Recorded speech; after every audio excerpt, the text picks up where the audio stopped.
Hello, this is Father Ken Lau and welcome to the new episode of Nuggets for the Soul. May is the month dedicated to Mary, so I'd like to make a video of how important it is for us to pray the Rosary. And I couldn't think of any saint who did not pray the Rosary. And I'm sure praying the Rosary really helped them to become a saint. So of course, they are a model for us, right? Sometimes we think that these saints, because they are saints, they didn't struggle in praying the Rosary.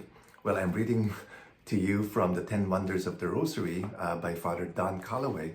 He shared that saints struggle also in praying the Rosary. You know, they're human like us. They get distracted like the rest of us. It wasn't always easy for many of them to meditate and stay focused on the mysteries. The crucial difference of the saints, though, is that even in spite of struggles and difficulties in prayer, they never gave up. Okay? So Saint Therese of the Child Jesus struggled to pray the Rosary. She wrote this: "I feel that I say the Rosary so poorly. I make a concentrated effort to meditate on the mysteries of the Rosary, but I am unable to focus my concentration. For a long time, I was disconsolate about my lack of devotion, which astonished me, since I so much love the Blessed Virgin that it ought to have been easy for me to recite the prayers in her honor that so much please her.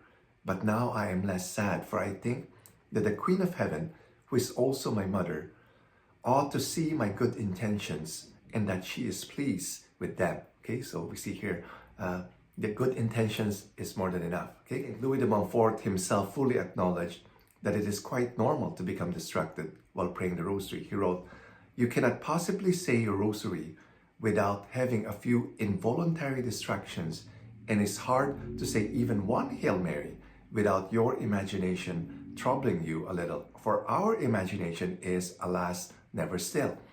Being human, we easily become tired and slipshod, but the devil makes these difficulties worse when we are saying the Rosary. Before we even begin, he makes us feel bored, distracted, or exhausted. And when we have started praying, he oppresses us from all sides. Even if you have to fight distractions all through your whole Rosary, be sure to fight well, arms in hand. That is to say, do not stop saying your Rosary, even if it is hard to say, and you have absolutely no sensible devotion. It is a terrible battle, I know, but one that is profitable to the faithful soul." Now, another saint, Saint Mother Teresa of Calcutta, who underwent years of spiritual dryness in prayer, never gave up praying the daily Rosary. She knew the power of the Rosary.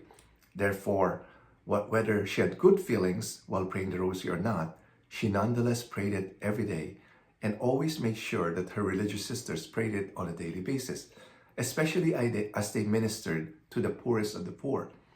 When we walk the streets in whatever part of the world, the sisters, the missionaries of charity, carry in their hands the crown of the Rosary.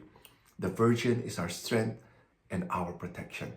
So, the Rosary has been in the hands of saints for more than 800 years. If you want to be a saint, it should be in yours too. God bless. Living Saint, Jesus, Mary, Joseph, we trust in you.